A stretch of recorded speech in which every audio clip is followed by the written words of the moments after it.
What's going on, everybody? Welcome into the Blazers Uprise Postgame show presented by BetUS. The Blazers today lose to the Chicago Bulls 110-107. It was a close competitive game that saw the Blazers have a chance to tie it on a three-pointer late, but they couldn't get a shot off on the final inbound play with 2.5 seconds left, and they get a pretty good loss. The Bulls are chasing the Warriors in the tank race right now, and the Blazers were competitive in this one against a pretty average Chicago team that moves now to 34-35 on the year.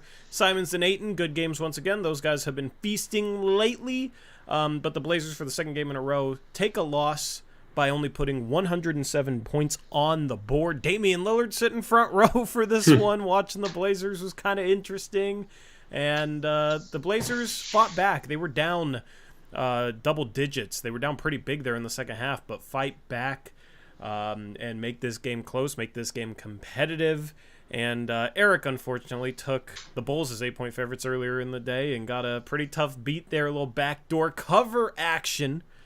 But the Blazers still don't end up winning, but they do cover the spread. So I guess that's a win in itself. Eric. Yes. With that being said, how's it going? Oh, it's fine. Yeah, it was, I don't know, it's kind of a weird game with a lot of foul calls early on.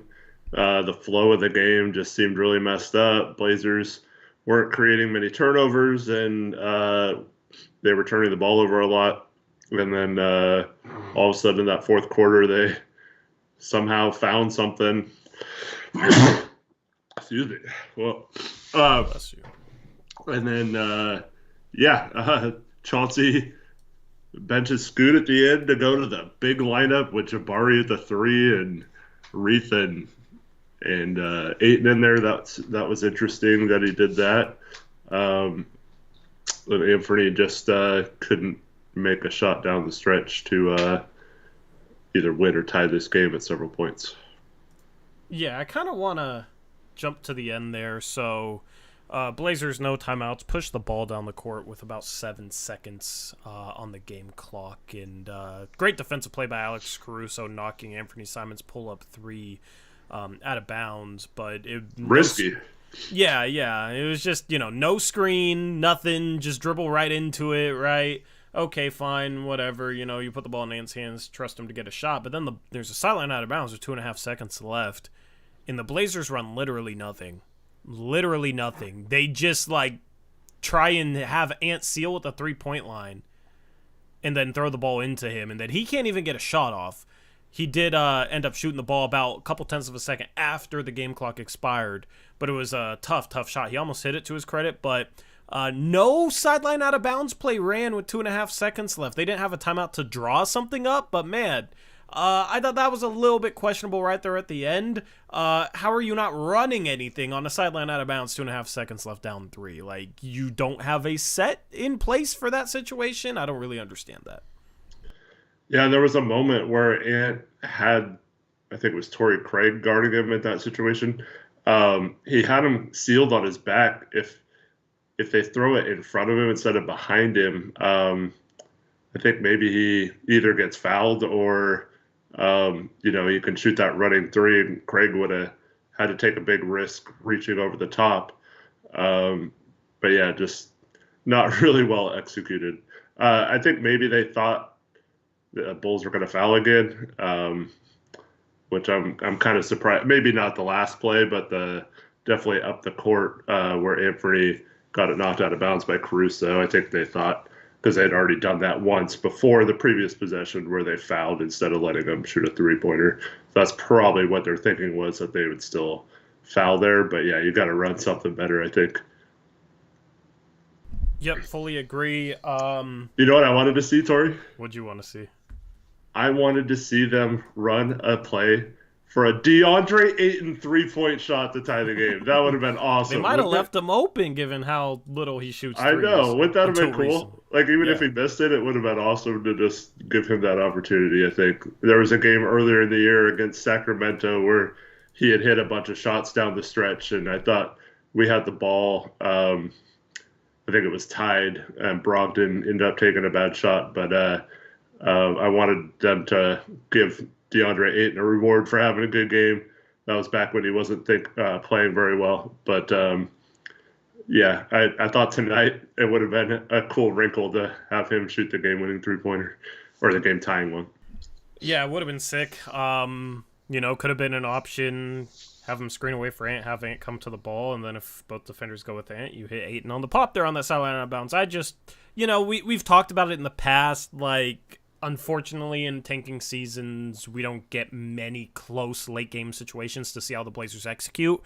But when they do tend to get in close games, they tend to just not execute well or not execute anything. And it always tends to go back to like a question mark with Chauncey. And this game is a perfect example of that where, people would just kind of gloss over it, maybe excuse it with what was he supposed to do? There was no timeouts, 2.5 seconds left. But normally you have play calls on the sideline out of bounds. You have something you can run that you can call in that sort of situation. And they just don't even run anything. And it was just kind of silly. And it's too complex to run it. Yeah, just another example of no late game execution there offensively. And unfortunately, that's plagued this team for basically every season under Chauncey Billups's tenure. Obviously, you don't have a bunch of talent on this team right now. They're tanking, yada, yada.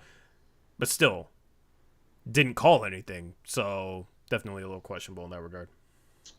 Yeah, sometimes, 2 seconds left. You don't have a ton of time. Sometimes Ant's kind of shifty sometimes. Maybe you just trust that he can get a good shot off. Almost did. Yeah. Would much rather just run something for him, and if it's not there, you can still try and enter it into him in the same way. Yeah. But anyway, thoughts on this game? What's kind of the biggest thing that stood out to you? Well, Ayton had another big game. Other than that, I felt like Ant had his moments in this game. I think 9 assists and 1 turnover, without looking it up, maybe. Thought he played pretty good outside of, his efficiency kind of tumbled there at the end, missing some shots or with how much defensive attention he got. So I didn't think it was like a terrible game or anything, but you would like to have seen him shoot a little bit better there. And then other than that, you got some points from Reith at the end. But I feel like the other players didn't really step up in this game as much as they probably should have. Yeah, Chauncey runs a lineup with Ayton and Reith together. I talked about Reith's minutes. I don't know if it was the last postgame show or the show before that, but I talked about how Reith was just barely playing, and obviously with Deandre Ayton back, that's going to be the case. But I thought maybe this is an opportunity to get him more minutes if you experiment with those two together, and it's probably going to be rough defensively, but I don't know, like Reith, you don't want to let him completely fall out of the fold given how well he was playing before Deandre Ayton returned and given his struggles with limited minutes since then. It's not necessarily a clean fit with Reith at the 4, but it is a way to get him more minutes, and that lineup did some good things, which is good to see for sure. Don't know how viable it is long term, but it was nice to see Reith actually get a little bit more playing time in this game, and the Blazers have some lineup versatility where they can go with 2 bigs because Reith can shoot the 3, and they can go with a big guard like Banton, so it's a lot more interesting to just look at lineups at this point compared to how boxed in Chauncey was in the past with having guards that couldn't really slide up, having centers that couldn't slide down to the 4 at all. So I did think that was interesting. Yeah, offensively. Defensively, he could not get a rebound and was not doing a good job of keeping in front of guys. But, yeah, offensively, it was part of the reason why we got back in this game. He hit a couple threes, and then he had that really nice give and go with Anfernee where he scored, and then he almost broke Andre Drummond's leg on a play, on a fake. So, yeah, he had some nice moments offensively.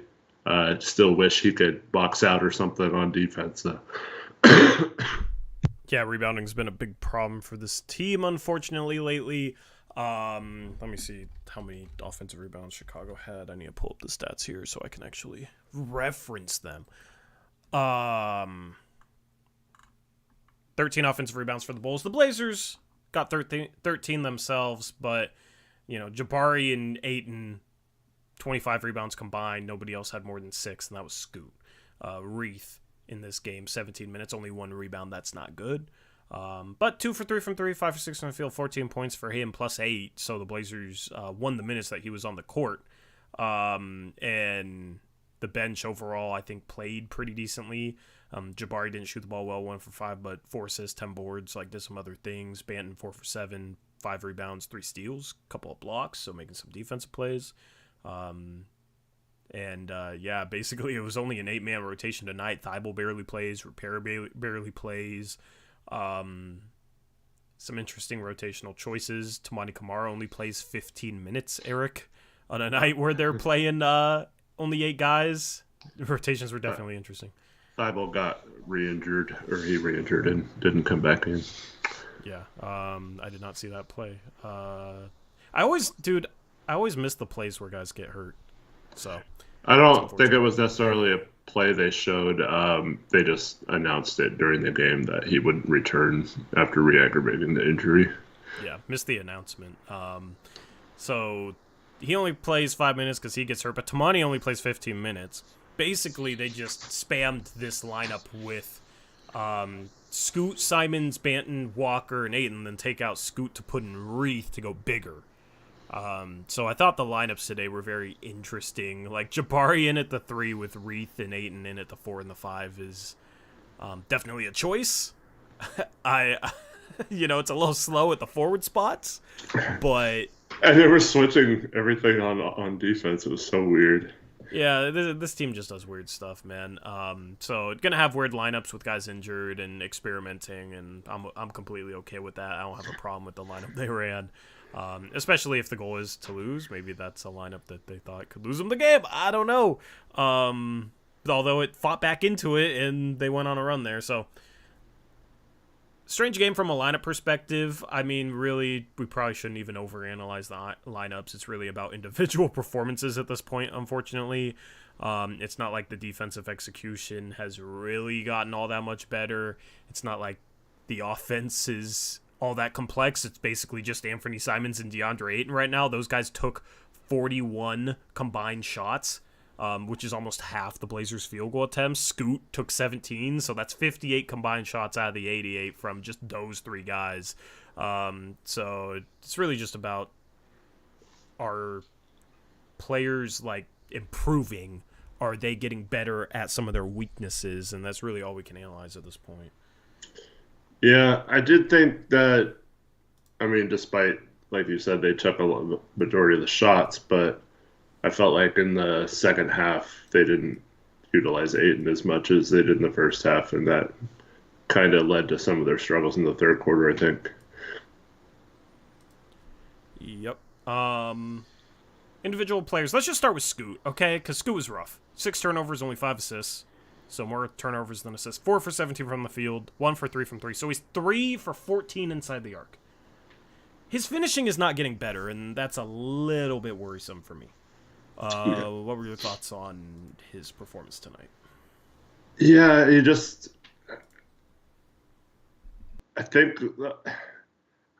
I don't think this is like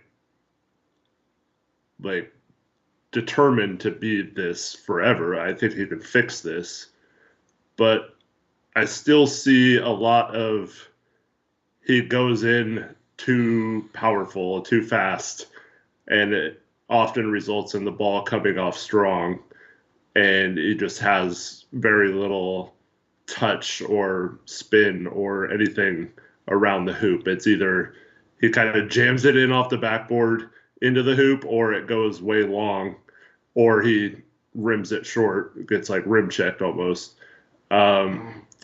So I feel like he's just a little too power based on his finishes and doesn't have enough finesse yet. So hopefully that's something he can work on and improve. Because Anfernee, he's like all finesse now, like for the most part, and you can tell the difference between some of the angles and just the way they shoot around the basket. And it's definitely something you can learn to get better at. We mentioned this a few post-game shows ago, but Dame wasn't good at finishing early in his career either, but learned like a go-to move. And so hopefully Scoot can do that. I think he's just a little too out of control on some of his finishing, and it's just coming off his hand a little strong, and it's going to be hard to finish consistently when you're doing that. He just has to become more efficient, man. He's just way too inefficient. I mean, he struggled with drop scheme again today. I mean, in some of his layups, like there's a layup that he slowed down on and just missed that looked easy. I mean, he just needs to work on his touch, and he needs to work on getting the ball up, I think, on some of his finishes. He finishes so flat. Yeah. Like, normally don't talk about, like, arc on layups, but he just throws the ball at the backboard. You got to get it up there with a little bit more touch, and he struggles with that. So, I mean, this offseason, it's working on, like, pull-up threes, especially on pick and roll, getting into them quick, punishing drop scheme so that he can play against pick and roll coverage that's not drop scheme, and then working on touch on finishing. I mean, that's the two biggest things. That's the only thing I care about for him, because I think, given how defenses are guarding him, he's doing a decent job of making reads and like finding teammates for a rookie. Like that, I don't really have any worry with that. Defensively, I mean, he needs to get back, but that's not really something you work on in the offseason. Like, he just needs to, it is becoming a bit of a problem, him not getting, running back. But in terms of just skill stuff, it's just working on that three-point shot consistency, being able to punish drop scheme with that three-point shot, and then finish it. Because if he was doing that, he would have the game would become so much easier to him. Without being able to do that, a lot of his finishes are just tough, just the way he's shooting them, the way he's going into them. And when you can't finish like that, and his floater isn't exactly fully there, it's hard to punish drop scheme. It's hard to play against drop scheme, and that's really the crux of his issues right now. So those are the two things he needs to work on, and I think this game was another game that made that evident. Yeah, it's weird. I help coach my son's 5th grade basketball team, and pretty much all of them do that, where they just throw the ball so hard off the backboard, and you try to teach them to throw it up soft, high, like you said, and almost like a teardrop where it hits the way up on the glass softly and goes down. I wonder what would happen if Scoot just tried to do that every finish instead of trying to like jam it in, right? Yeah, but I mean, he's not used to doing that, so it might be a struggle for him. I mean, that's just where definitely got to get in the gym, definitely got to work on that for sure. Yep. Anything else on him? I mean, like you said, he's got to improve his efficiency, and I've been pretty disappointed. I mean, I've made it known all year about his defense. Been effort, especially, just seems to wane his awareness on defense. I think he needs to watch a lot of film on learning players' tendencies and stuff, on how to guard them, things like that. That's something that a coach should probably help him with. But he had another one where he turned the ball over and let someone beat him down the court for a lay-in. And to be fair, though, I did want to mention this while we're on the subject. Anfernee Simons had a play late in this game where he missed a shot, thought he got fouled, got it back again, and threw up some crap over his head, and stood on the baseline while the play went down. So he did it too tonight on a play. So to be fair to Scoot, he wasn't the only one who did that in this game. But it's just his defense this year has been pretty bad, and it's been kind of disappointing to me, because it does seem like if he just had a little bit more effort and awareness on that end, he could be a solid defender if he wanted to be. Yeah, I mean, it always begs the question, like, how much is this stuff being held accountable? Because it just seems this team has to be a little bit stronger mentally, and part of that is a youth thing. But they're tanking so adversity doesn't hit the same.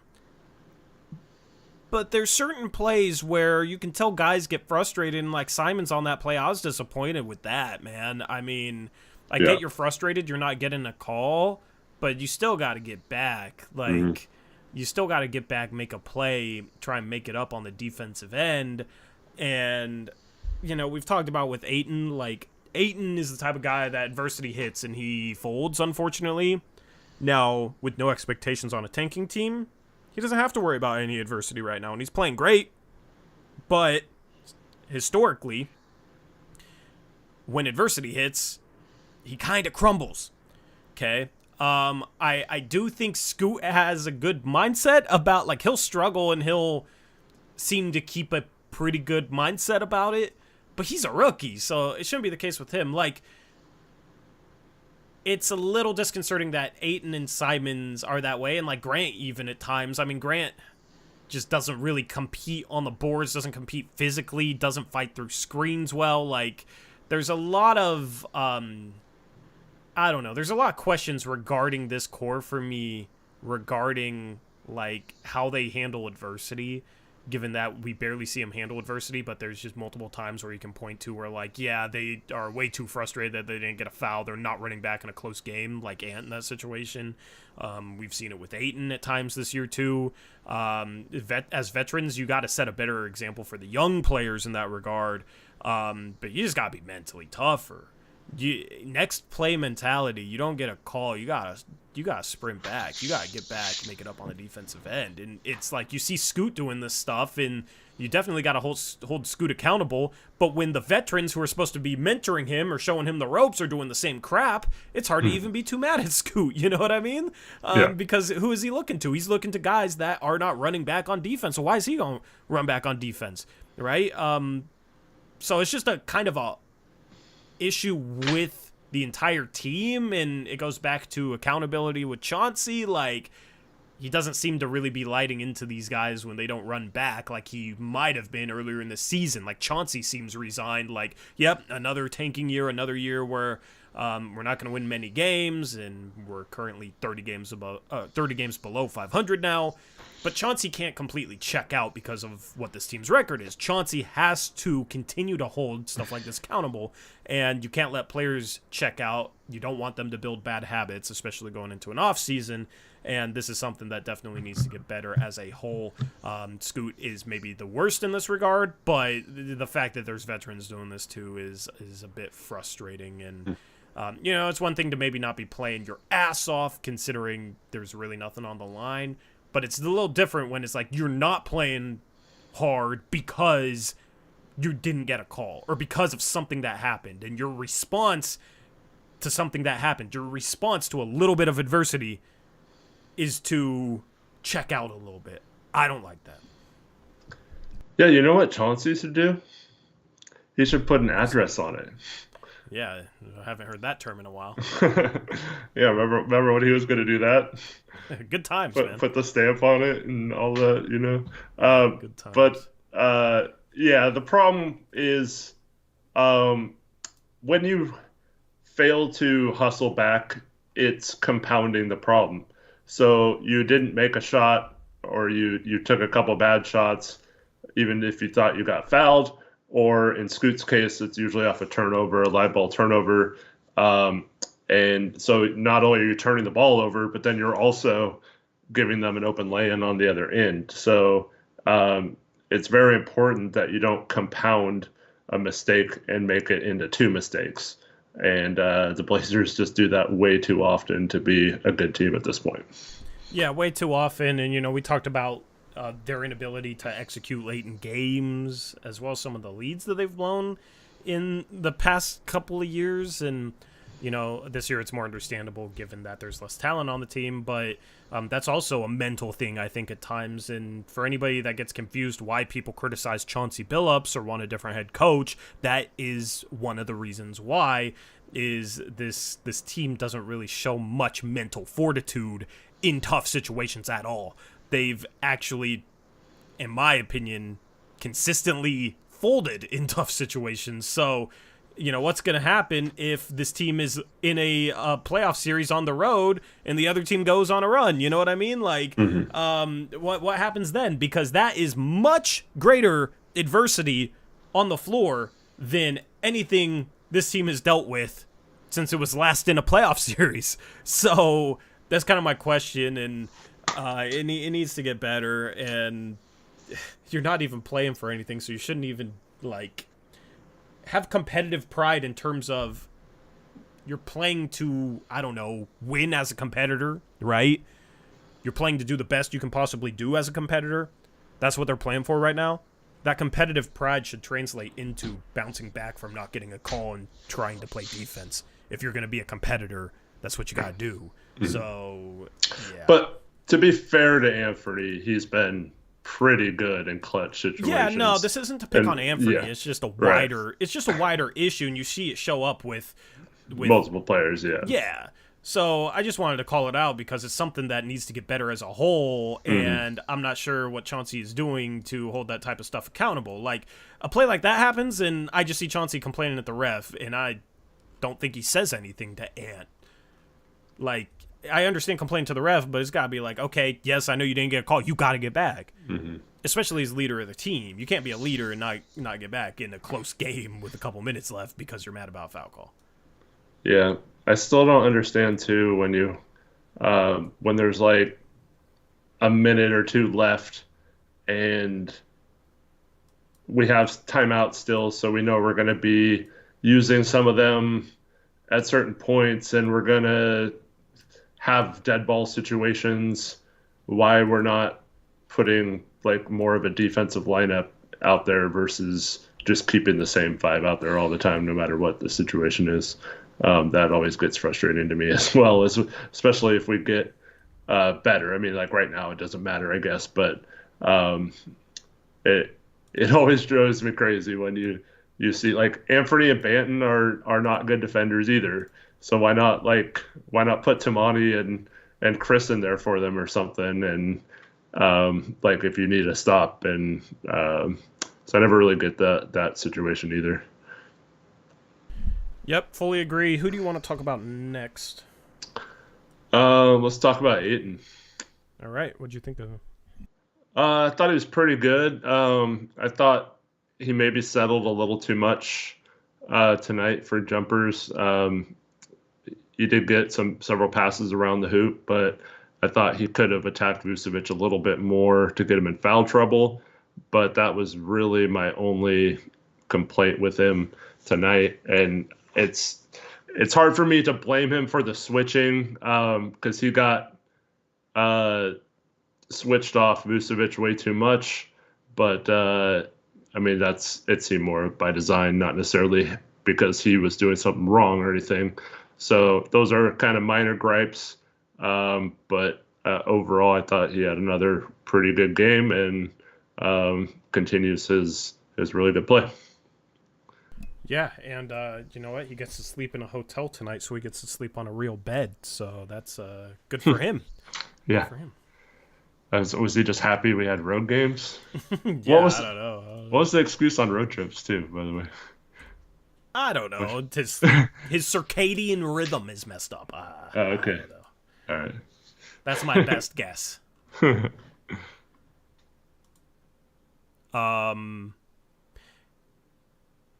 Yeah, I mean, efficient night. Like, at the end of the day, he shoots 11 for 17, and it's hard to complain about him necessarily settling for shots that he's making.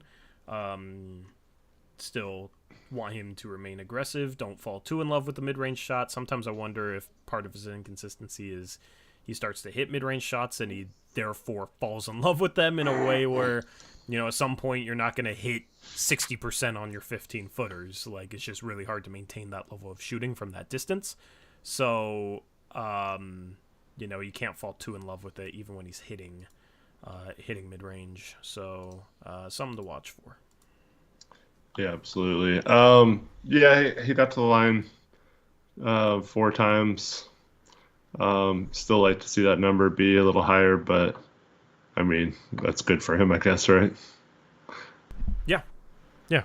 Completely fine with that. I mean, he averages 1.3 a game, so 4 is 3 times that. Tripled that. So, yeah, I'll absolutely take that.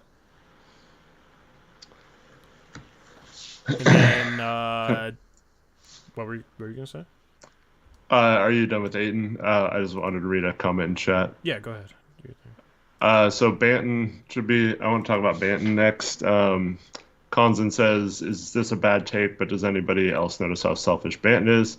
There are multiple plays this game where he threw his arms up in anger for not getting the ball.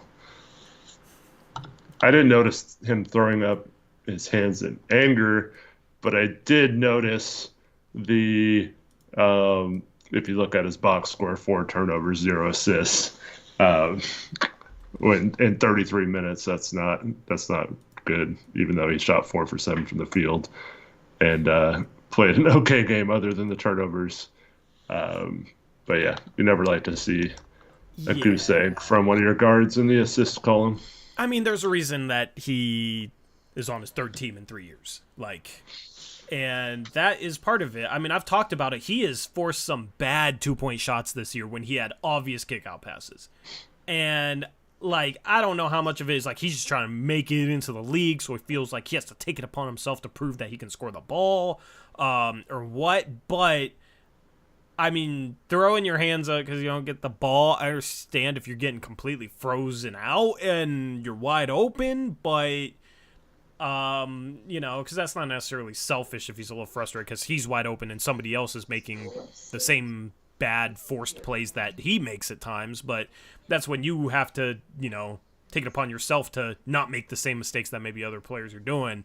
And also, it's not good as an NBA player to show that because people will notice it, man. I mean, and in Banton, 0 assists today, 33 minutes, 0 assists, 4 turnovers is kind of ridiculous. He only shot 7 shots in 33 minutes, but we've seen games where he shoots 24 times in 3 quarters. He has been efficient from 3. He has been a little inefficient from 2. As a player, he's still below average efficiency. He shoots a ton for that type of player. And that's okay if he's taking the right shots and the defense is giving him the right shots, but he just hunts shots a little too much for his archetype, which is a do-it-all 6'9" point forward type of player. That's where he's going to have the most value is if he can be a point forward that can play off the ball as well, because that's a really unique type of player and somebody that can definitely make some money in the league. But you got to be able to be a connective piece. He has to be willing to be a connector at times and make the extra pass a little bit more often, make a swing pass a little more often, don't stop the ball as much, kick out when you draw the defense. That's how he's going to have the most value, and that's the biggest question mark with him on top of the 3-point shot. Because you can't put the ball in his hands consistently if you are a good team, if he's just going to be freezing out the rest of the team, because if you're a good team, you're going to have better scores on the court than him. And, if he's not hitting threes, then you also can't play him off the ball. So then what is his role? He doesn't really have one. So that's the key for him going forward. He shoots 4 for 7 today, 1 for 2 from 3. He made the shots he took. I don't think he really took any bad shots. But that's been my biggest issue with him is he has to be a more willing passer, and today, just didn't really showcase that. Yeah, if you're going to play 33 minutes and you played 42 last game, I think, at some point you have to, because you see Scoot and Anfernee make that effort to get Ayton the ball. Both of them have had some really nice over-the-top passes to Ayton, rolling down the middle over the defense and getting some close-in baskets for Ayton. But Banton just seems to look him off a lot and not not trust in passing it to him. So I think he just needs to focus a little bit more. I've been saying this ever since we got him. We know he can get a shot off. Obviously, if you have an open three, you should be able to shoot it and make it. He's getting a lot of open threes. But I really want to see him use his body to play make, and haven't really seen it a ton so far. There's been a couple glimpses, but not enough in my opinion.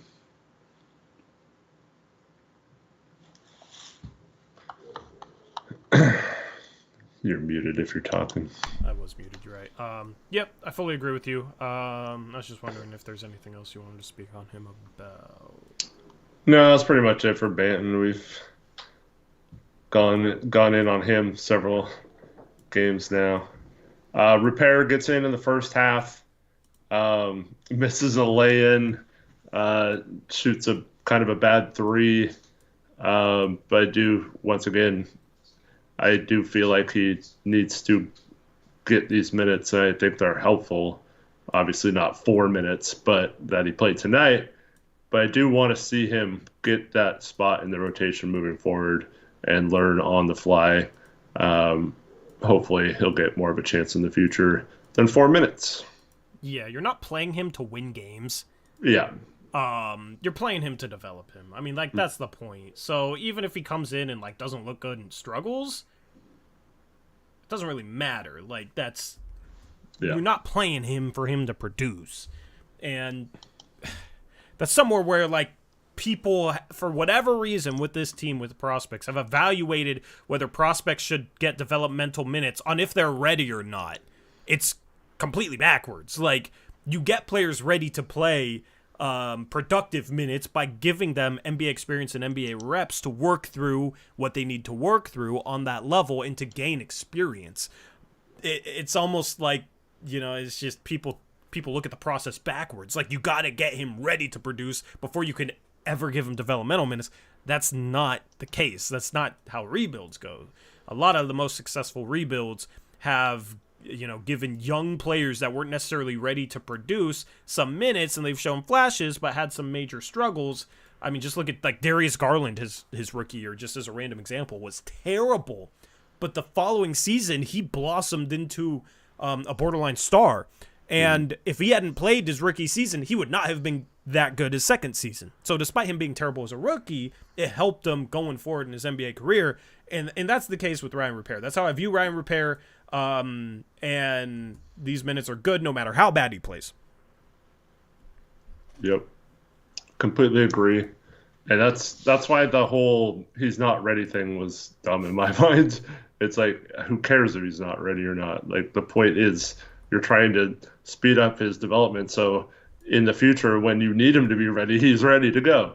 And he can't get that, in my mind, not playing much or not playing at all. So I definitely think he should be part of the rotation, win or lose, like we said.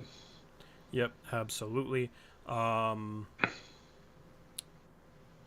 do you want to talk about next? We've talked about... I guess we can talk about Simons. I mean, continues to pass the ball well, 9 assists, 1 turnover. You already spoke on that a little bit, but anything else you want to cover with him? He was 10 for 20. I think he was 10 for 19, so was on his way to another efficient night and then missed his last 5 shots, including a couple he tried to draw fouls on that we talked about.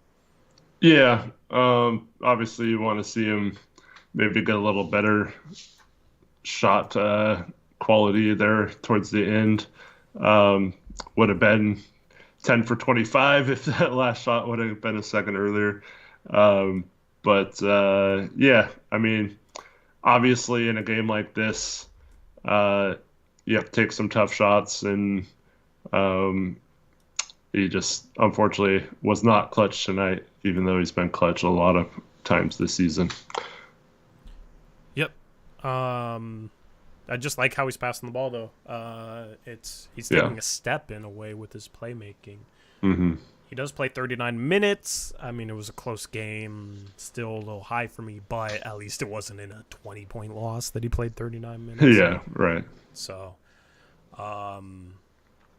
Fori in chat says Simons in quotation marks must acknowledge that this is Scoot in quotation marks his team.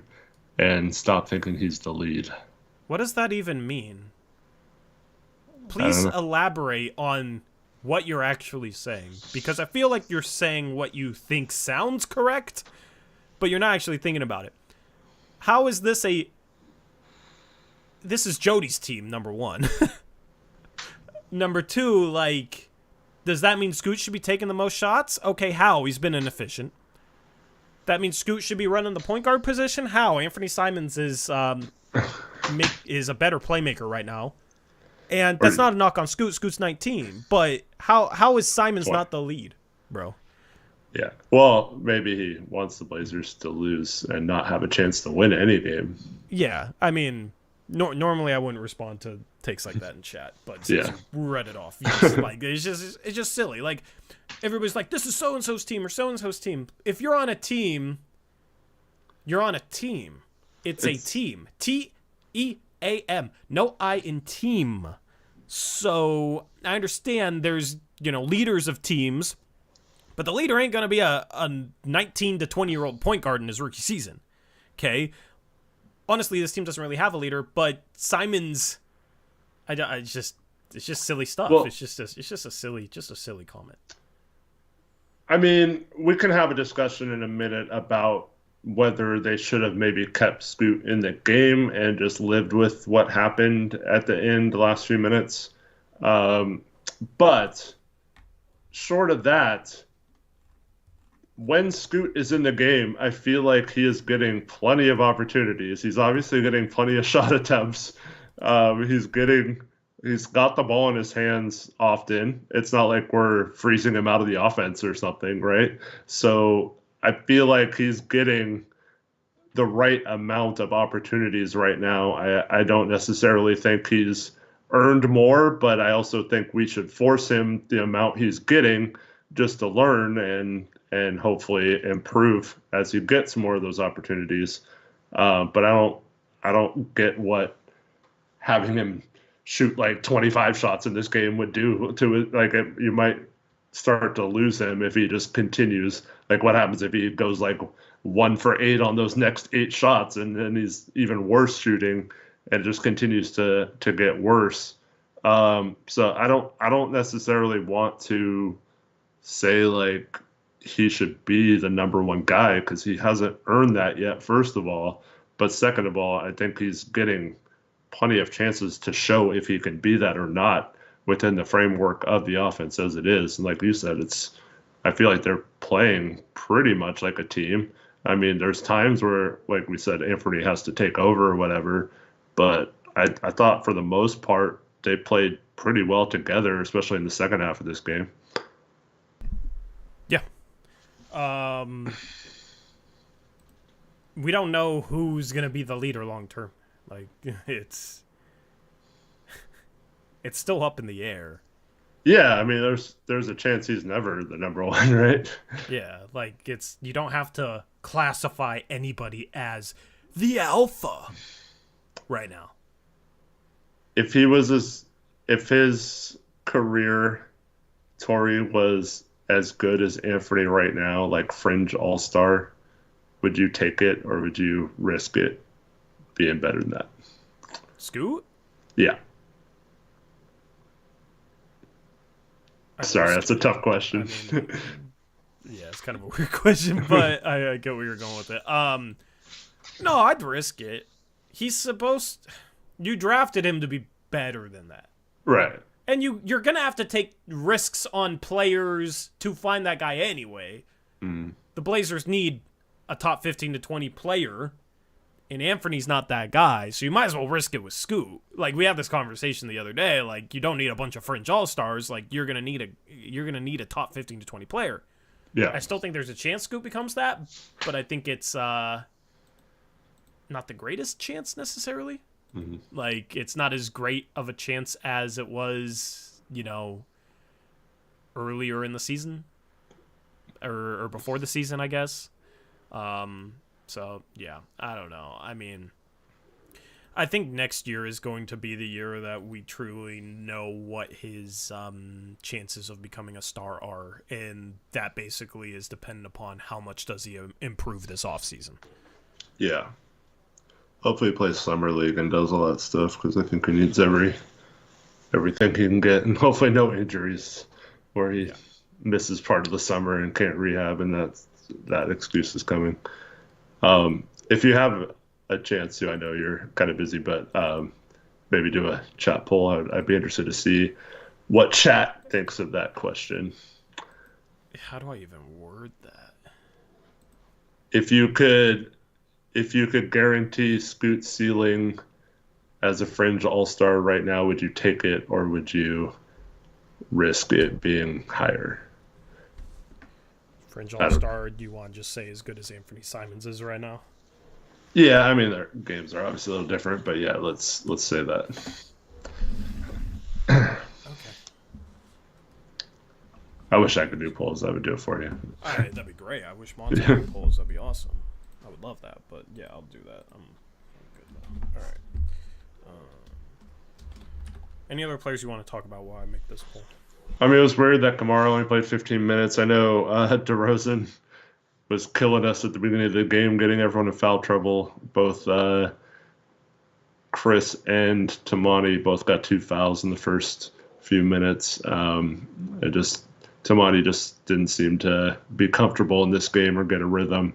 He had one really nice pass on a give and go with Chris, but other than that, just did not seem like into this game or comfortable when he touched the ball very often.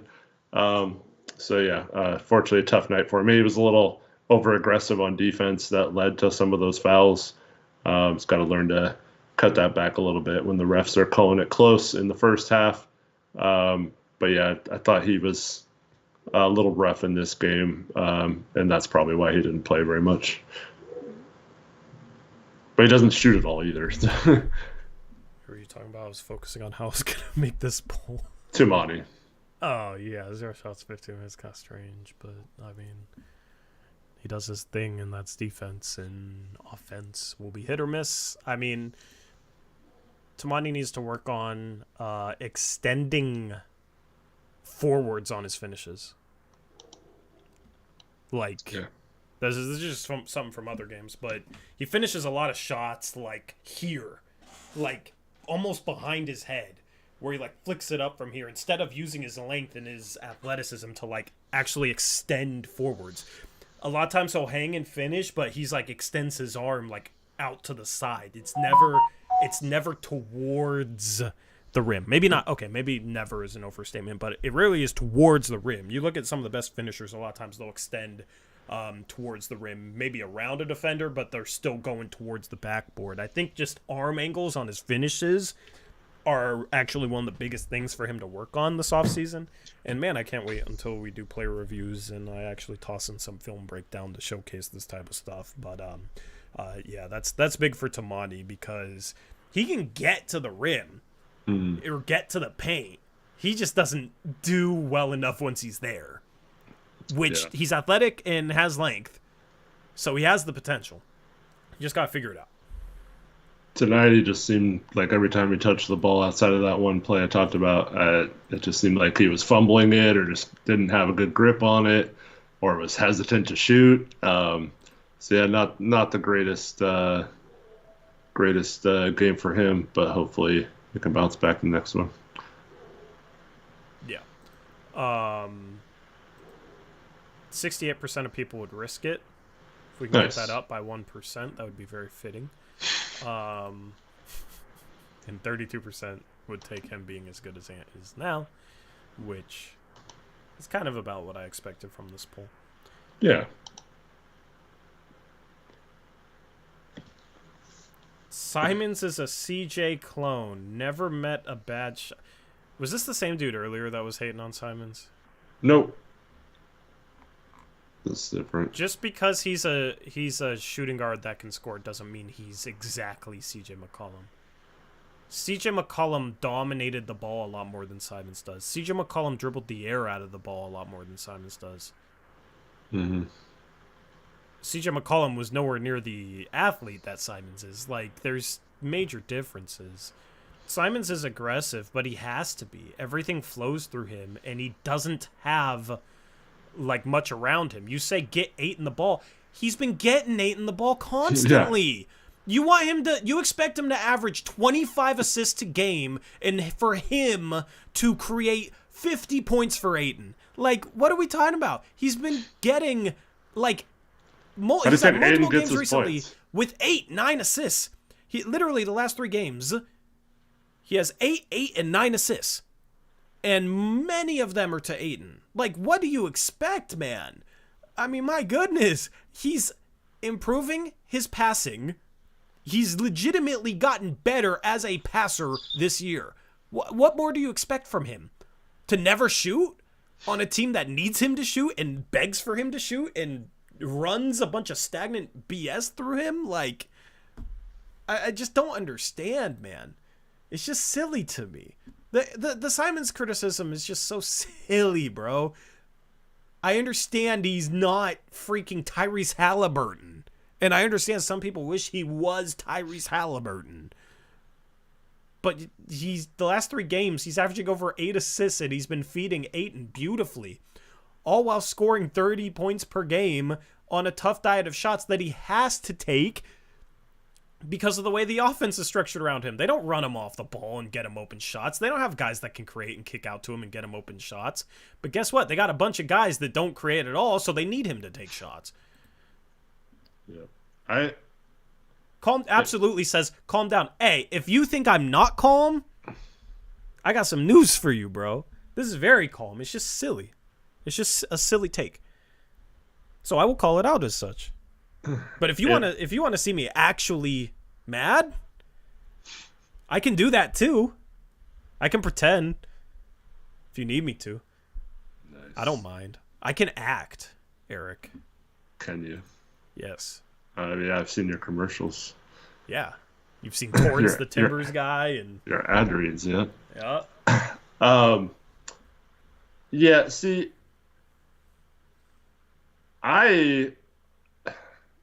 watching this game, I think it's pretty clear that Ant and Ayton have something cooking, man. They're developing really good chemistry. Ayton, as he's learned how to screen better, when to roll, when to like slip the screen, all that kind of stuff, I feel like they're getting locked in, and it still hasn't been like a huge sample size of games since Ant missed a portion of the season. Ayton missed some games as well. But I think those two in particular, you can point to moving forward.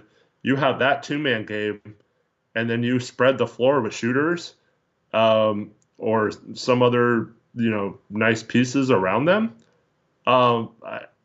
That's why I don't know. I get it's weird to me that people are just dismissing Anfernee as some 6th man or some guy who can't be a lead guy, because you look at what those two are doing with like Duop Reith and Delano Banton and Scoop playing not very good, and Chris Murray, a rookie, like Tamani's a rookie.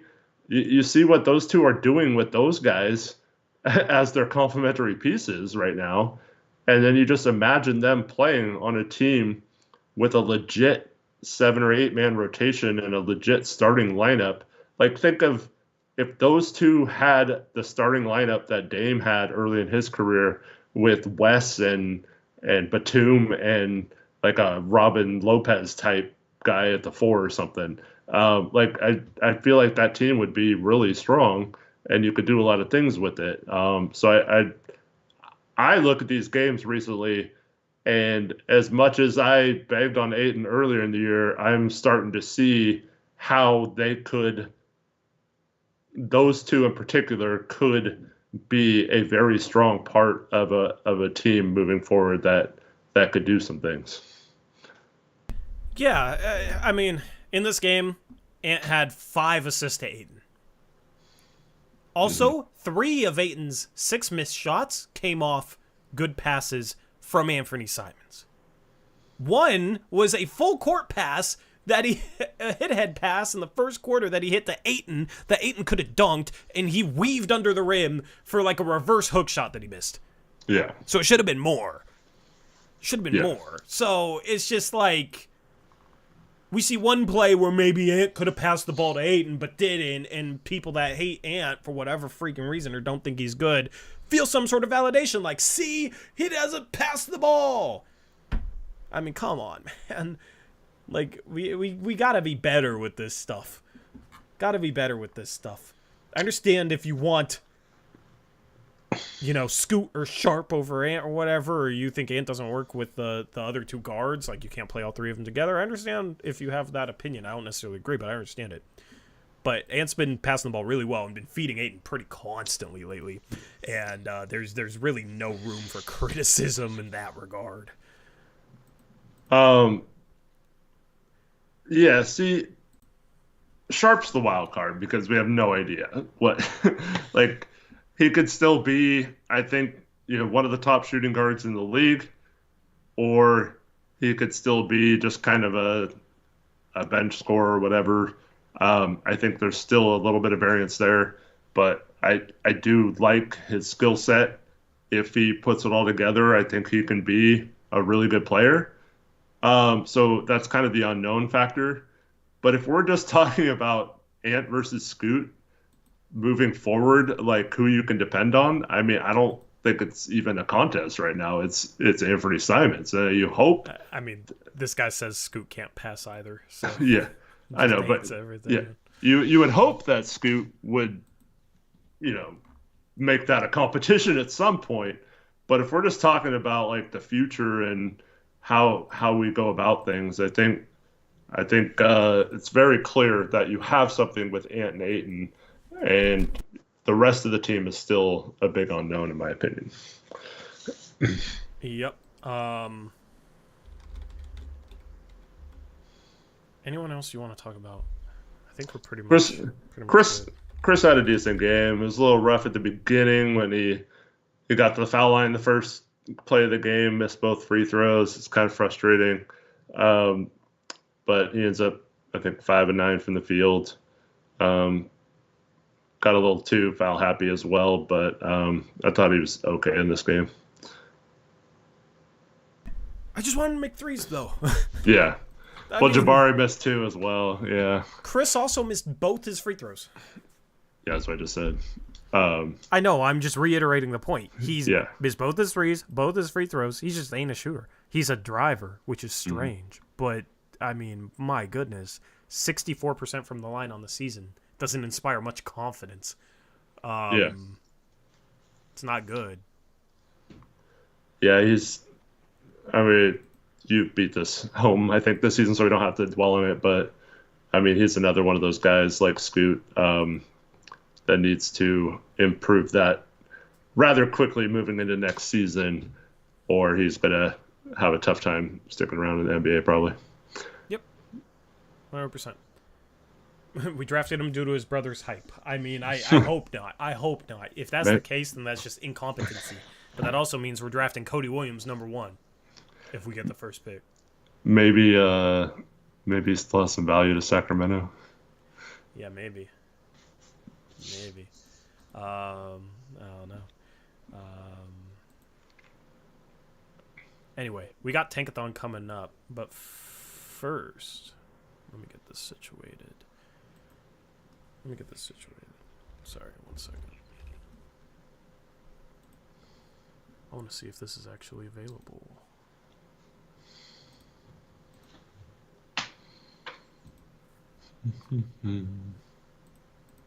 Alrighty, we'll do that in a second. We'll take questions for a few minutes, and then we will look at March Madness spreads. Jonathan Evers says, I have a gut feeling Holland will be a Blazer. I have a gut feeling Risache is going to be a Blazer. I want Holland much more. I think it's going to come down to where we end up getting slotted. Well, yeah, of course. But that's why it's a gut feeling. I don't know.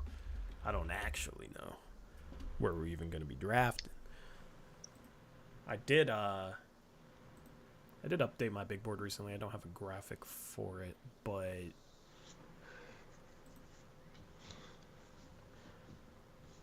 Fanspo won't let me log in, so For some reason. So strange. Rich has I have a gut feeling that Jeremy Grant is still going to be a Blazer. Amazing. I mean, that's a pretty bold claim there. Pretty bold, man. I don't know. They might want to actually rebuild. Who am I kidding?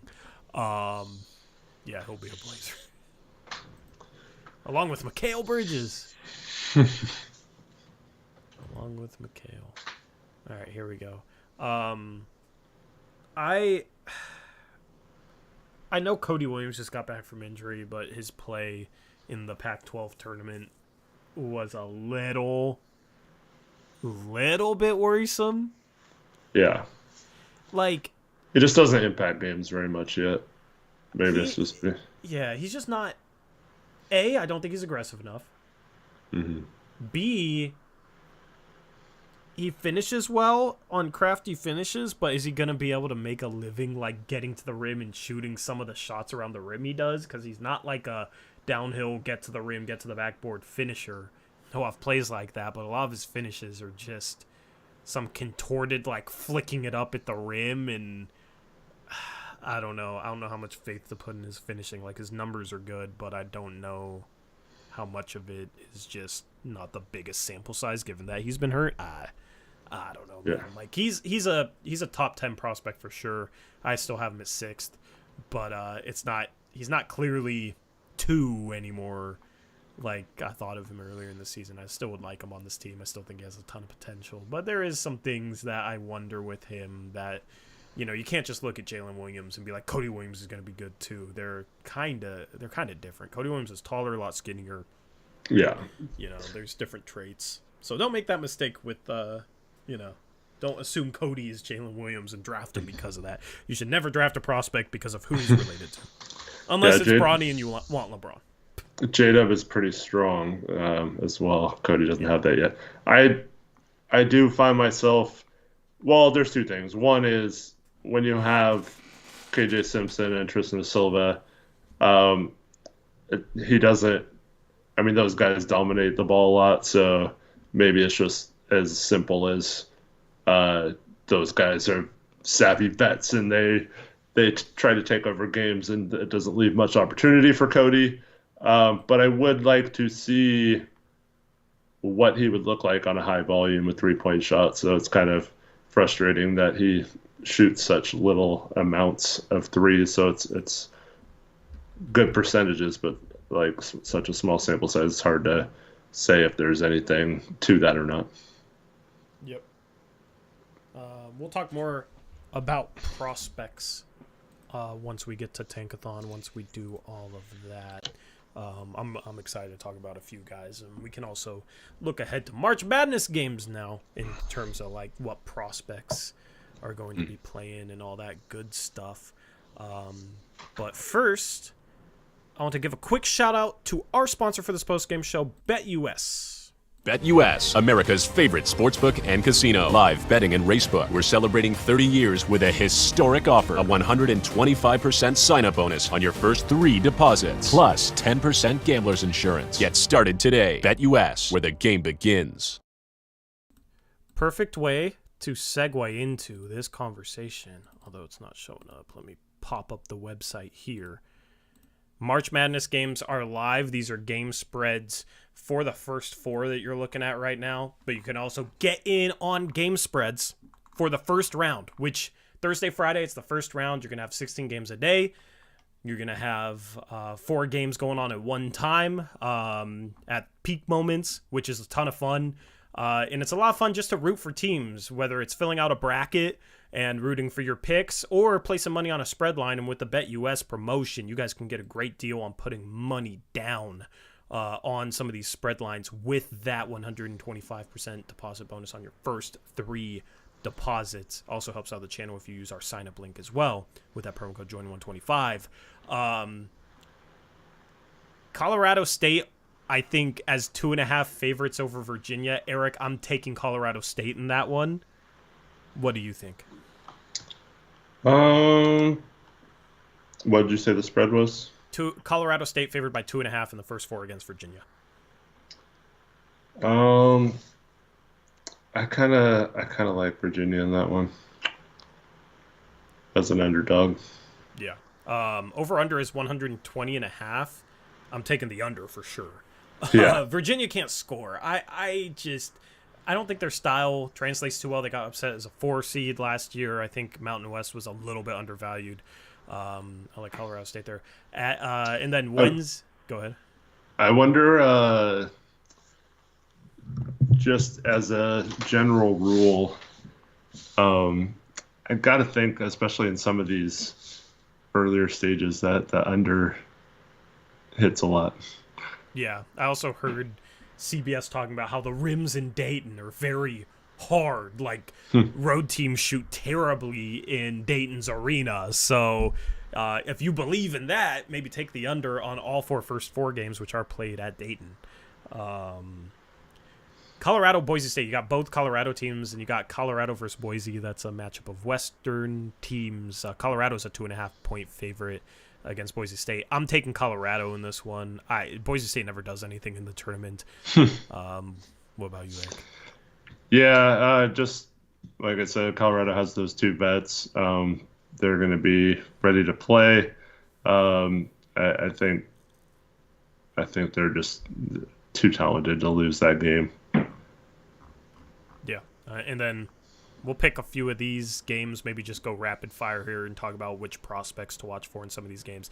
These aren't in order by time, although maybe I can order them by time. Let's see here. Cool, yeah, I can order them by time. So this is starting Thursday morning, so 12:15 p.m. West Coast. That's like 9:15 p.m. is when games start.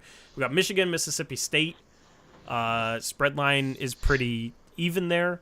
Well, we won't pick that game because that basically gives away our pick in an 8-9 game. BYU, Duquesne. BYU 9.5-point favorites over Duquesne. I like BYU in that one. I don't understand why Duquesne was an 11 seed. What about you, Eric? I watched Duquesne upset Dayton in the conference tourney. I don't know if BYU is going to blow them out, so I'd probably just take the points there.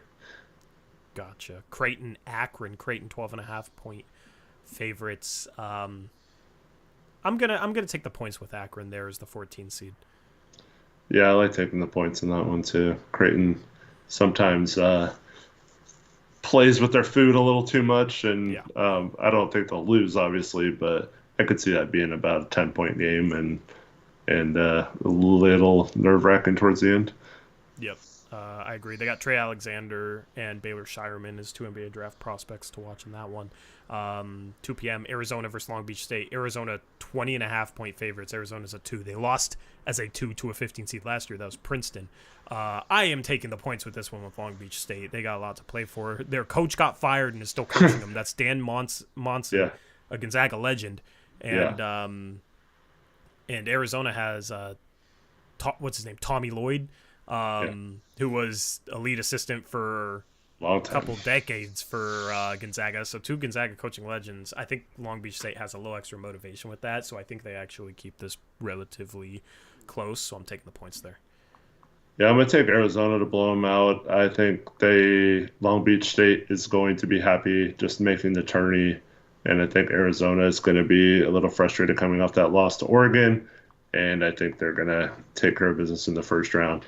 Now, past the first round, I'm not as confident, but I think they're going to come out focused in this one. Yep. Morehead State versus Illinois. I'm just going to roll with Illinois. 12.5, or Illinois is a 12-point favorite. I'm just going to roll with the favorite in that one. Yeah, I'll take the points again.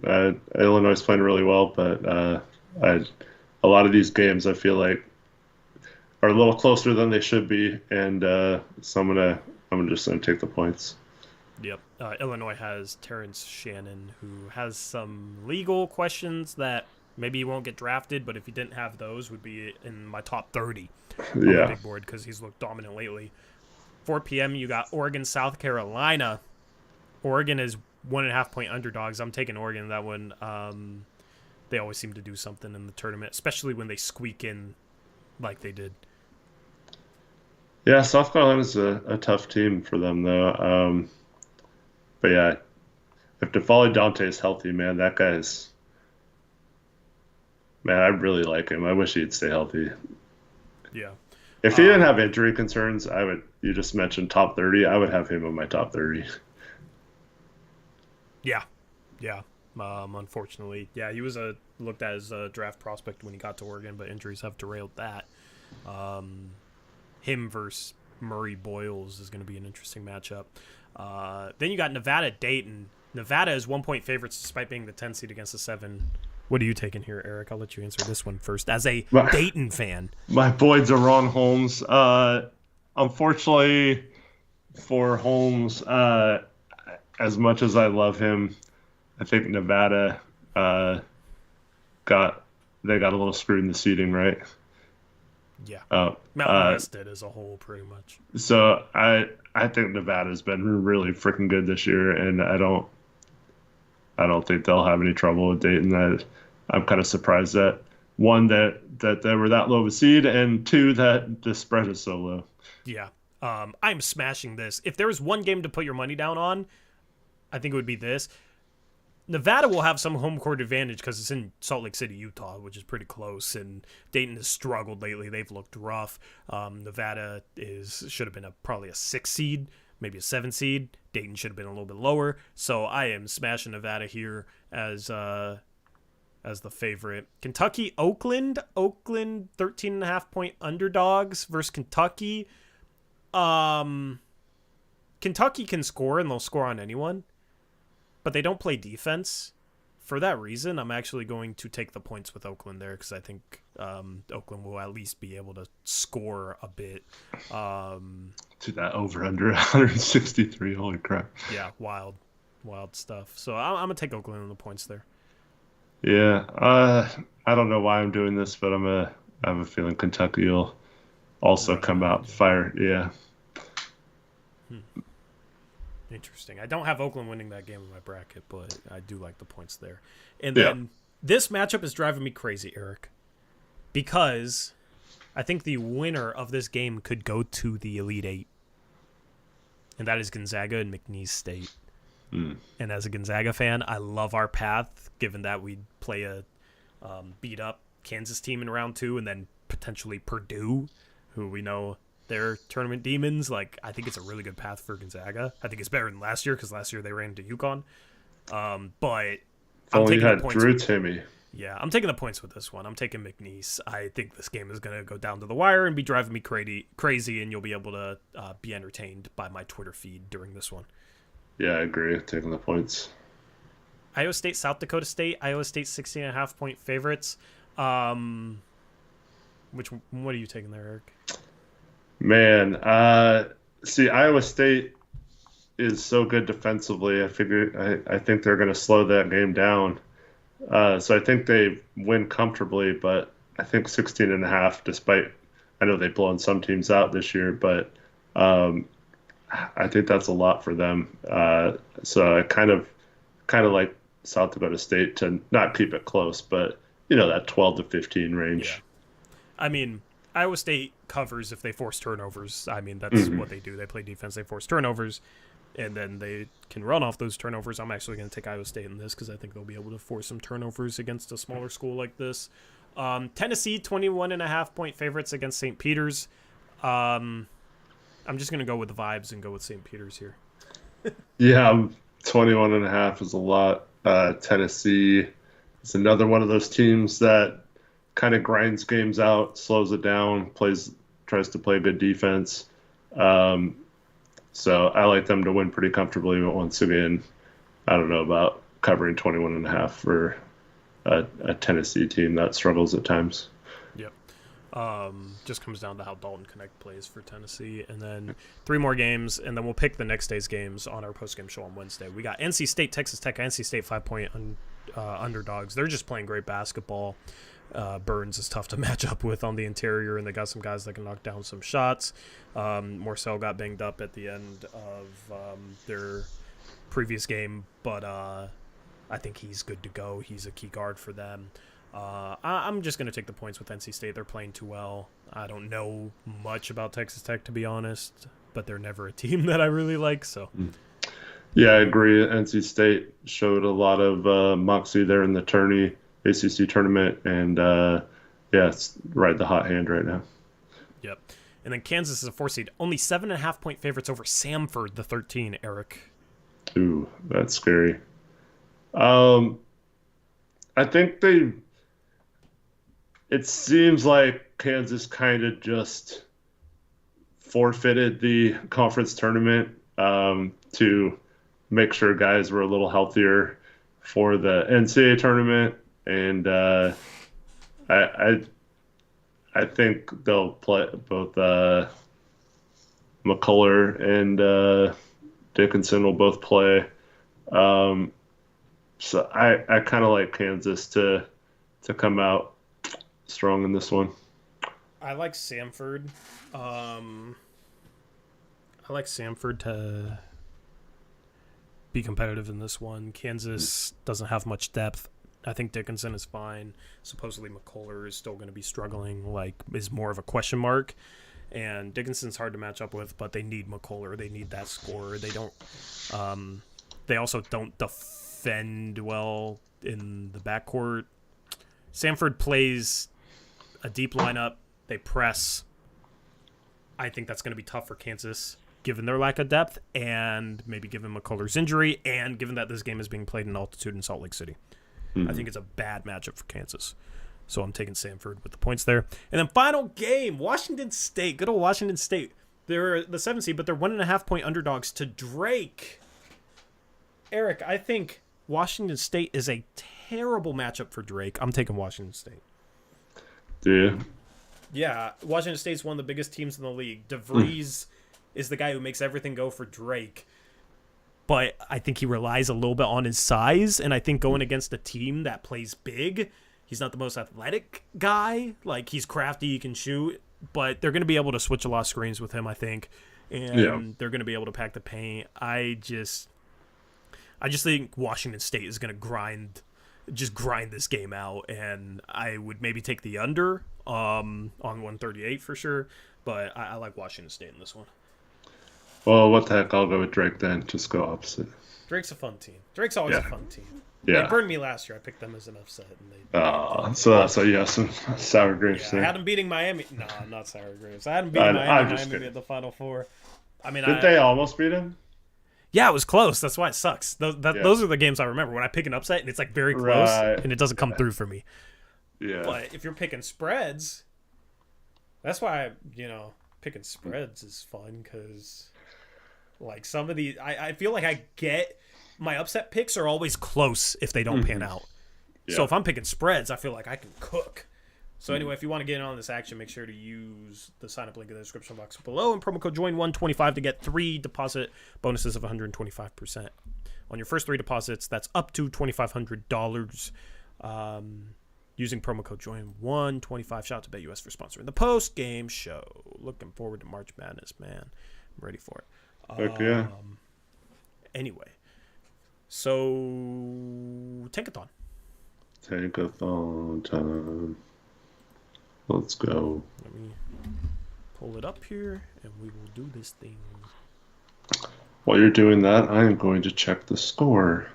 With 4:27 left in the fourth, the Knicks have an 11-point lead on the Warriors. Nice. And the Lakers are up 31 on the Hawks. I'm getting screwed in picks against the spread. The Grizzlies have cut it to 2 points against the Kings late in the fourth as well. Okay, well, there's one game that's if the Grizzlies win, the Knicks win, and the Lakers win, that's a good night for Tankathon. Because then the Lakers pass Golden State. Chicago is only 1 win back of Golden State if Golden State loses this game. Now, they're 3 losses away, so it's like a 2-game difference, but Chicago only being 1 win back, man, I mean, there's a chance that Chicago could catch them, and Houston is only 3 games back. Houston's won 5 in a row. So they're cooking. Maybe there's a chance this pick could get up to 12 or 11. Maybe. If only we beat the Hawks. Although the Hawks are 5.5 games away. I mean, that's not going to happen. I think 11 is the ceiling here if everything breaks perfectly. But, yeah, at least this pick hasn't fallen out of the lottery yet because it was looking brutal there for a second. They are 3 games I mean, it still from the next could. West team. Yeah. I mean, they're 3 games away from the next West team, so they have to win both playing games for their pick not to be in the lottery unless they gain 3 games on Dallas. Or Sacramento. Sacramento's about to lose. They're about to lose, so they'll still be 3 games back. Well, Sacramento's not about to Or lose. Sacramento might win. They're playing Memphis. Yeah, so Golden State could be like 3.5 back of Dallas and 4 back of 7th. So starting to look a little better regarding that pick. Portland is just perpetually 2 games away from Charlotte. Forever. Like, every time they win, we win. Every time they lose, we lose. That's how it goes. So, let's simulate this thing. Scroll up from the bottom. Like we normally do. 14, Portland gets Golden State's pick. 13, Pelicans. 12 is Chicago. Let me make sure I have the soundboard ready. Just, it doesn't feel right without the soundboard, man. Just doesn't. All right, at 11, OKC via Houston. At 10, Atlanta. At 9, Utah. So far, it's chalk. At 8, Houston via Brooklyn. At 7, San Antonio via Toronto. So Toronto finally doesn't move up. Although I don't think they moved up last game, but they've been moving up a crazy amount. Yeah. Crazy amount. Memphis moves into the top 4 instead, and Portland should be at 6. At 6 is your Portland Trailblazers. Yeah. We are not getting lucky. At 5 is it Detroit again? It's Detroit again. Freaking Detroit, dude. It's always Detroit, man. It's always them. At 4 is Charlotte. At 3 is Memphis. At 2 is Washington. And at 1 is the San Antonio Spurs again. And they get the 7th pick from Toronto. Which, Toronto moved down a spot because they're tied with Memphis right now. And if Toronto's top 6, they get it. So this is the best outcome for San Antonio. 1-7. Yep, that's Dillingham. That's sick. I'd be sick to my stomach, bro. Yeah. I'd be sick to my stomach. So let's mock this. 1, I feel like with Topic maybe having a couple more question marks right now, I feel like San Antonio just waits on a point guard and takes Sarr. Yeah. At 2, Washington. Do you think there's still a chance they could go Topic? I don't know. This is a tough one because I don't think there's like a surefire player here. So they could still go Topic, I guess. Yeah, let's go Topic 2. Ricochet makes a lot of sense for Memphis at 3. Mm-hmm. So, Sarr, Topic, Ricochet off the board. Charlotte at 4.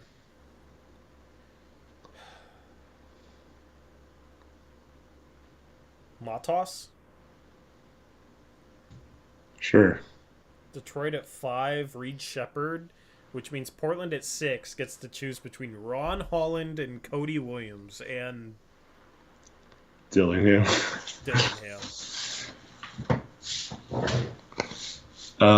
Yeah. You're taking Holland over Cody now? Yeah. Yeah. You're taking Cody still over Holland? I mean, it's pretty close, but I just like the potential shooting versus questionable shooting. Yeah,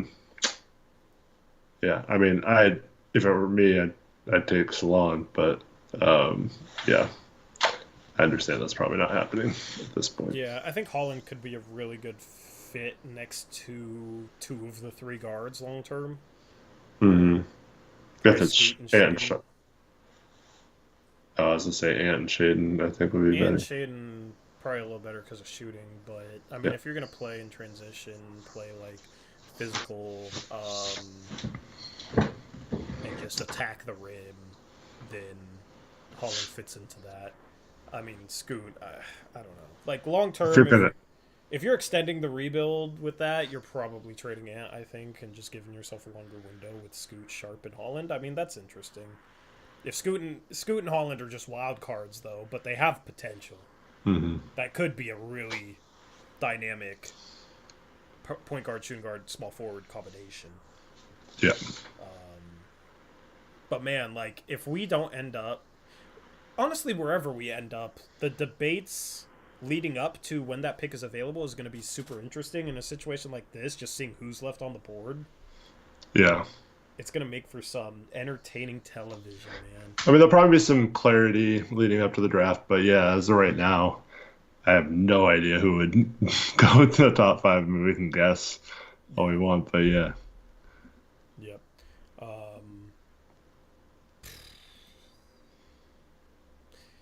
Yeah, Cody. I wouldn't mind Cody at all. Like, I wouldn't have a problem if we took Cody over on Holland. They're very similar to me. Like, if Ricochet was still on the board too somehow, like, I would be a little upset if we took Ricochet. I moved Ricochet down to 10. Part of me wants to move him down even further, Eric. Like, I don't see any upside with him. Yeah. He's not a plus athlete. He's not a ball handler. Doesn't seem to have much of a feel for creation. Like, if as a passer, he's just like a connective passer.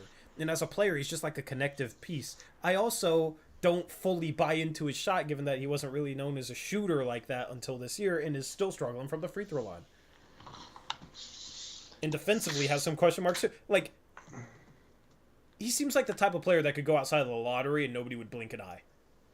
But given how much his name has been talked about at the top of the draft, like, people would be shocked, you know? But he's just, I don't get it. I do not get the love whatsoever. Mm-hmm. I think on, like, certain teams he makes sense. Like Memphis at 3, he's fine. But, yeah, the Ricochet love is insane to me. Yeah, I'm kind of there with you. I do think he's got some interesting skills on the right teams, but yeah, I'm kind of there with you in terms of I think he's a little overrated in this draft.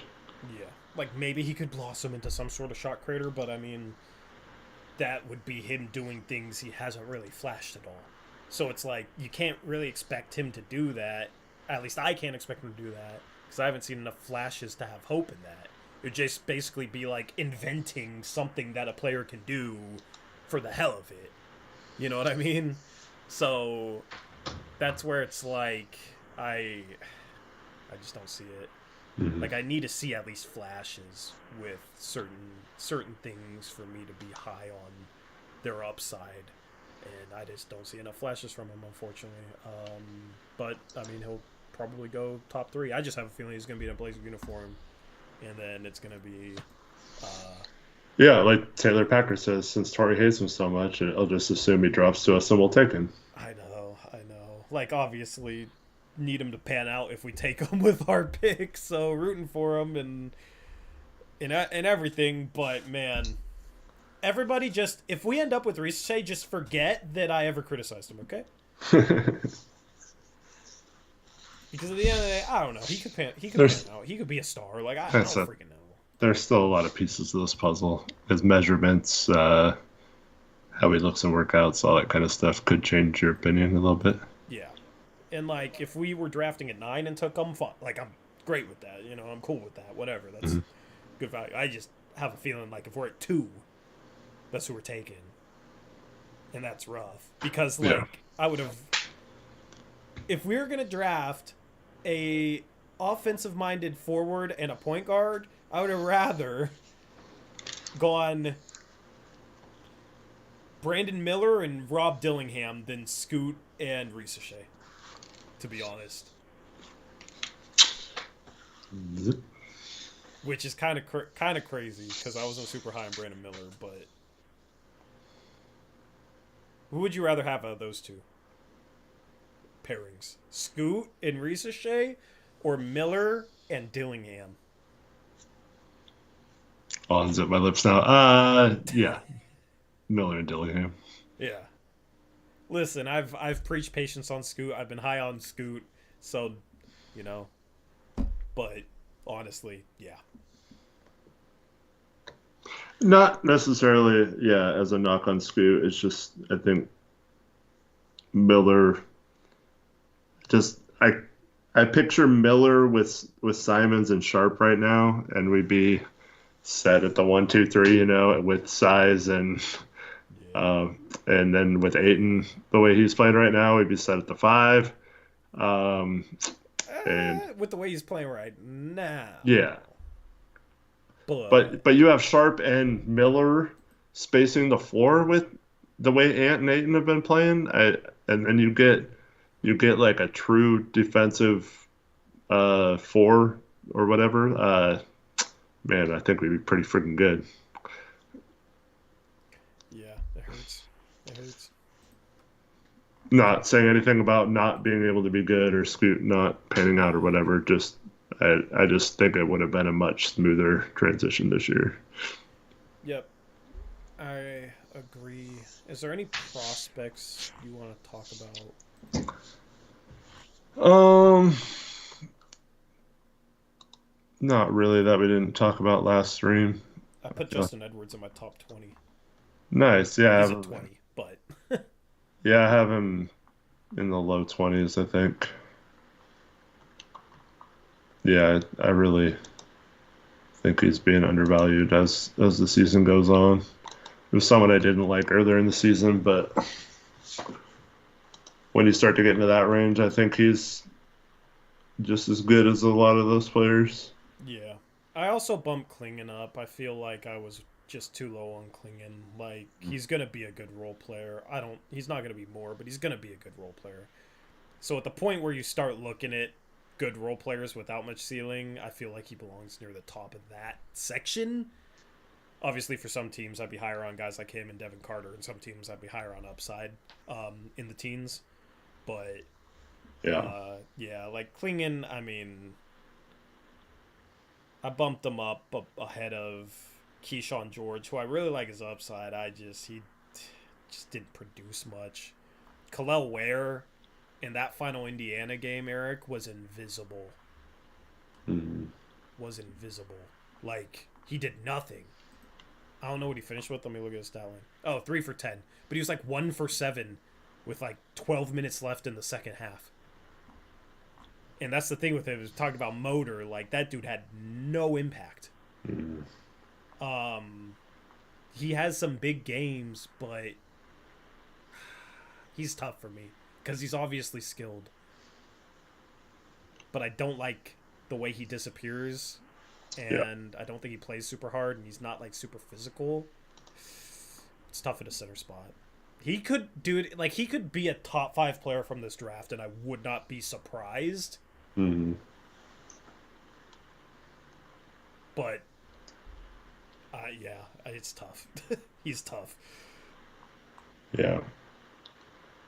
I do, like, obviously not for the Blazers. He'd be a horrible pick for the Blazers, but man, Jared McCain's shooting towards the end of the season really intrigued me a lot. Yeah, I think he'll play in that like Seth Curry type of role for a Mm-hmm. team. Yeah, I promise he doesn't do much else. But Yeah, if you have like a point forward, mm-hmm. it makes more sense to draft him. Like if you gotta have a Paulo Banchero, like somebody where you can play McCain at point, but don't have to trust him with a bunch of point guard stuff because you got somebody else that can handle the ball. Yeah, then he makes sense. Mm-hmm. And with more guys like that in the league, I think it makes McCain's archetype as a undersized 2 guard a little bit more valuable because defensively he can guard ones, and then offensively he can play off the ball because you got other guys that can handle it. Yeah. So Taylor asks, is Missy still your favorite of the centers at the Warriors pick range? yes. Yeah. Yes, I have him 14 on my board right now. I put Klingon 17. Missy is going to be more versatile defending pick and rolls. And I don't think there's anything Klingon does offensively that Missy can't. Yeah, maybe passing a little bit, but I think Missy could develop as a passer, man. Like, yeah, he seems pretty coordinated. See, the thing is, well too. Klingon's going to have a better rookie year, and so people will think he's better, but I think Missy's going to just take a year or two and then be really freaking good. Yeah.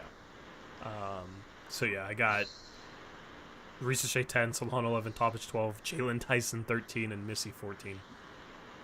Like, anybody that, like, believes in consensus sees that snapshot of the draft, and they're just going to hate it. Because, like, why do you have Toppich and Risa Shea so low? Why do you have Jalen Tyson as a lottery grade? Like, I do not care about consensus, though. Grizzlies and Kings are in overtime. Just as long as the Kings don't win by, like, 12, I'm good. Well, Grizzlies are up 2 in overtime, so... That'd be kind of funny if they beat the Kings. The Kings have been way too inconsistent. Yeah. I said they're not going to be as good this year as they were last year. People are like, what do you mean? They're young and they were the 3 seed. It was like, well, they had generational health last year. Mm-hmm. Like, they overachieved. Kevin Huerter, I think, got hurt in this game because he only played 2 minutes. I thought the Jaren Jackson Jr., do you see his shooting numbers? 7 for 26 from the field. Dang, 26 shots. That's a lot for him. How many of those were threes? He's 1 for 6 from 3, so he's 6 for 20 inside the arc as a big man. Jeez. It's like Andre Drummond tonight, just tucking stuff at the rim. If he was like an average defender, he would be a fringe rotation player. Like, offensively, he does not impress me. I've never been a big Jaren Jackson guy. Aldama is a better offensive player than him right now, I think, which is crazy. Gigi Jackson is 7 for 11, has 20. They're playing Dejan Giroux. Or Giroux, you remember him? Yeah. Didn't he play at Houston? Something like that, yeah. Yeah, he played at Houston. Look at me, I know my colleges.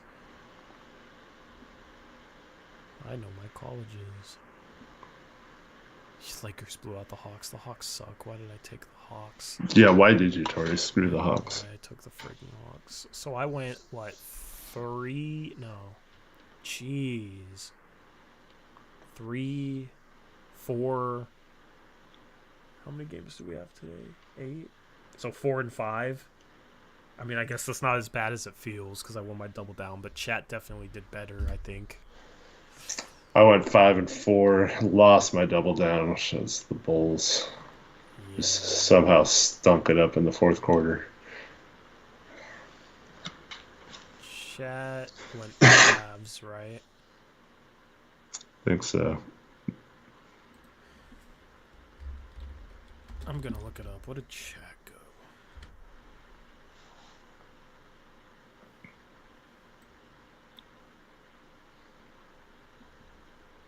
Chase started 5 and 1. Which games have we not registered in our tracker? The only one is Knicks Warriors, which we can put that in. Knicks won. 119, 112. And then the Lakers won 136, 105. Kings up 4 with a minute 56 left.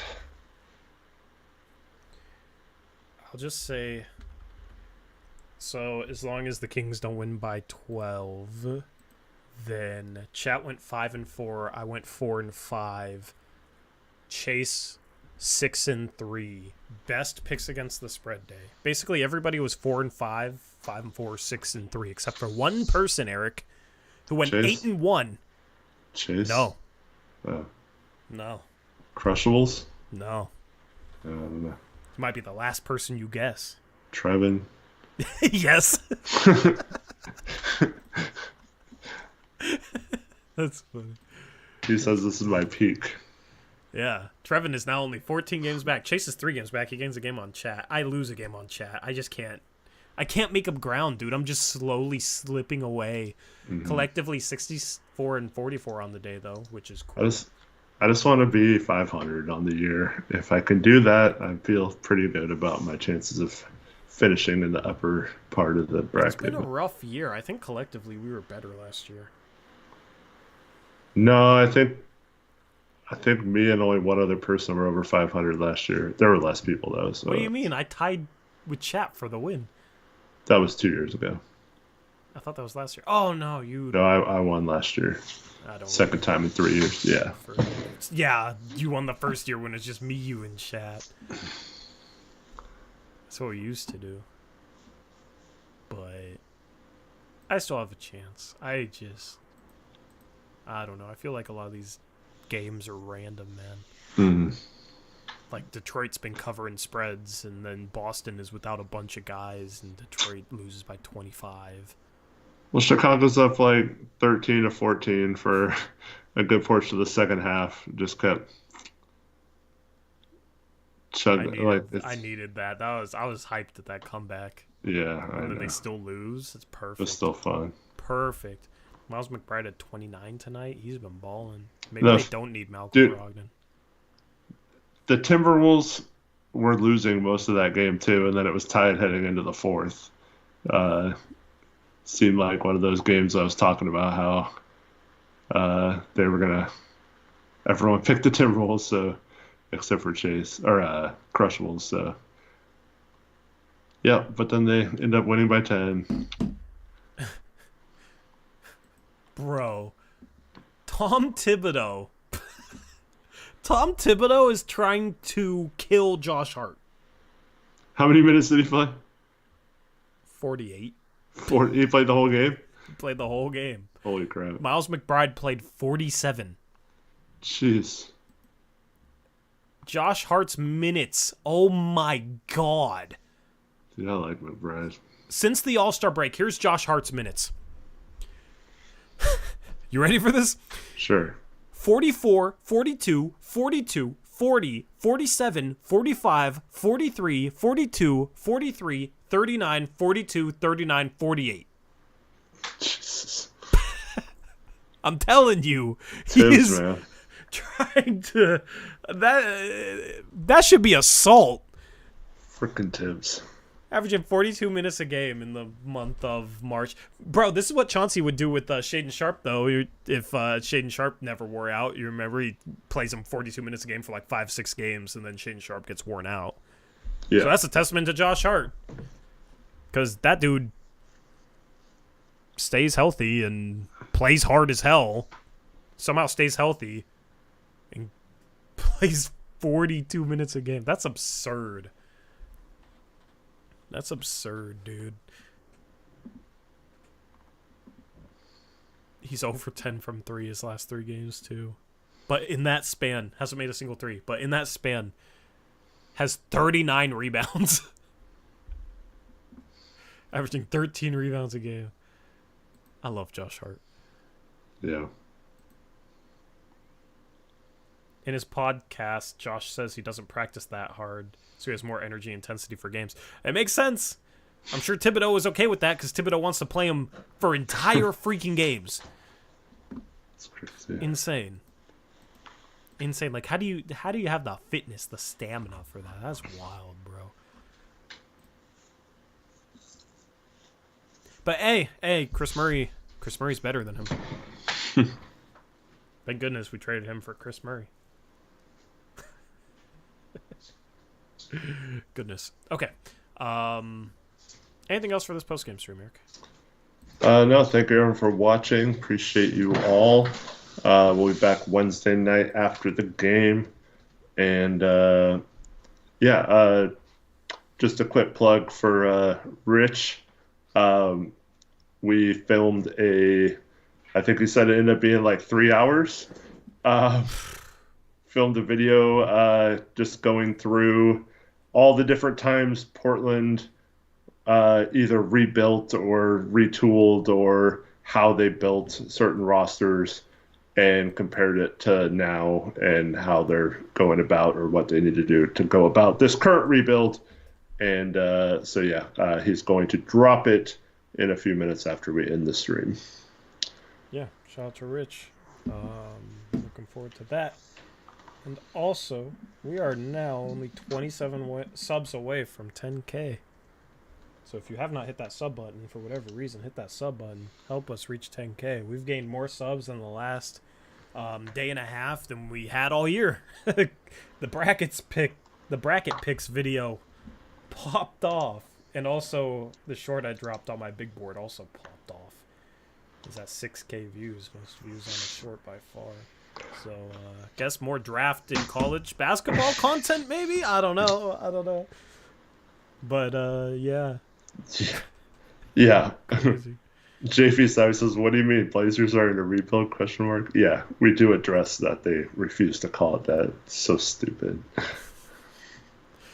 I mean, the Blazers are going to blazer, man. They're going to do what they're going to do. Hopefully they get like 5 generational prospects so that they can maybe be okay. And maybe contend slightly. They might need 6 generational prospects, not sure. But anyway, if you want to join my $20 bracket pool, reach out to me via Discord or DM me on Twitter or email blazersuprise@gmail.com. And also shout out to BetUS for sponsoring this stream. Once again, they're giving you 3 125% deposit matches on your first 3 deposits. That's $125 with a $100 deposit. Minimum $100 deposit, max of $2,500. Also, they're offering 10% gambler's insurance if you're active every 6 months. So you can use that extra money they're offering you, and you can get in on March Madness action and try and put some money in your pocket. I think March Madness spreads are a good opportunity to make some money, to hopefully get lucky. So if you want to try your hand at that, make sure to sign up for BetUS with our link in the description box below and use promo code JOIN125 to receive those 3 deposit bonuses. We're going to be live again on Wednesday with the postgame show after the Blazers take on the Clippers at home. And then we'll have Blazers Uprise live on Thursday. That'll be a very short stream because March Madness will be going on. And then we'll have another postgame show on Friday after the Blazers take on the Clippers once again. So next Wednesday we'll be picking spreads from the second day of the first round, as well as maybe talking a little bit about some more prospects that we're looking forward to watching, that sort of thing. Really excited for March Madness. If you've never really gotten into March Madness, it's a ton of fun. I highly recommend it.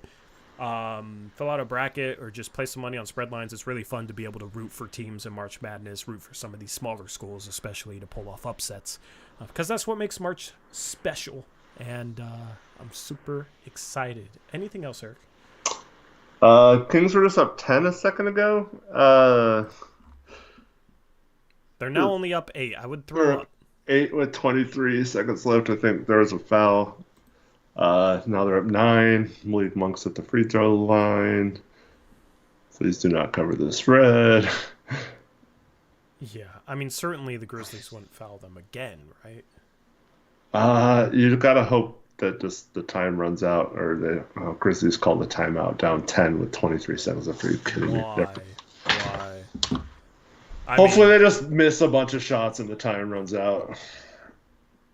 Maybe we just commentate the rest of this game as the outro. Is this the ESPN, the internet? Is it? There's no way.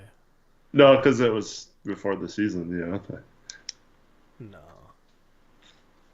Yeah. Is it really on ESPN? Well, it would have been a good game heading into the season, right? Yeah, but they flex stuff. I don't think they flex right now. I mean, they flex the Blazer game. Like, this is not on ESPN, at least according to ESPN. Yeah. Well, it's running late. I don't know. Maybe it was... Normally it says on the box score. No, it's not even giving me an option.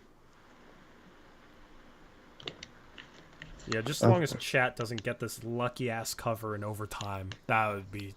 Chat's luck is crazy like that, so... Yeah. It really is. Praying on your downfall, chat. This timeout is so stupid. Did you see...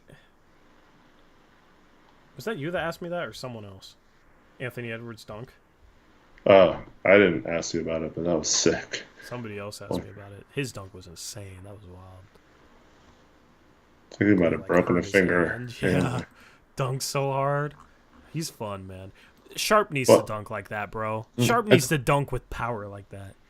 I'm guessing what happened was because he didn't grab the rim or anything. He probably hit either one of the little things the net attaches to on the rim, or you got it caught in the. Memphis gets a bucket, and they're gonna press.